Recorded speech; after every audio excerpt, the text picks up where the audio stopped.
আসসালামু আলাইকুম ভিউয়ার্স রিয়েলমির এই নার্জো সেটগুলোর এফআরপি বাইপাস করা খুবই সহজ। দেখতে থাকেন, ইনশাল্লাহ খুব সহজেই আপনি এফআরপি বাইপাস করতে পারবেন।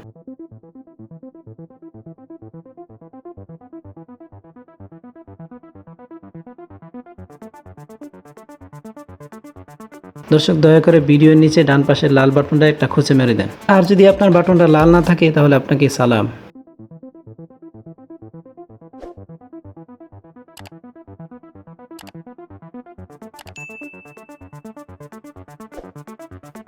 দেখতে পাচ্ছেন এখানে ইমেল অ্যাড্রেস আছে, স্কিপও নাই, অর্থাৎ সেটটিতে এফআরপি লাগানো আছে। সামনে ভিডিওটি ফলো করুন, ইনশাআল্লাহ 100% আপনার এফআরপি বাইপাস হয়ে যাবে।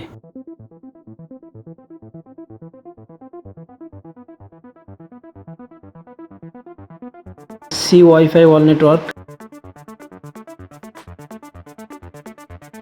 এরপরে আপনি অ্যাড নেটওয়ার্কে যান, মাইক অপশনে একটা ক্লিক করেন। এই মাইকটাতে ক্লিক করার পর এলাও যাবে। আপনারটা প্রথম ক্লিকের পর এলাও নাও আসতে পারে, তাহলে আপনি সাইডের ছোট ভিডিওটাতে দেখেন। এভাবে 2-1 বার ট্রাই করলেই আপনারও এই এলাও অপশনটা এসে পড়বে। এবার বাকি ভিডিওটা ফলো করুন, 100% ইনশাল্লাহ আপনার এফআরপি বাইপাস হয়ে যাবে।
দর্শক, ভিডিওর নিচে ডান পাশের লাল বাটনটায় খোঁচা মেরে দিয়েছেন তো?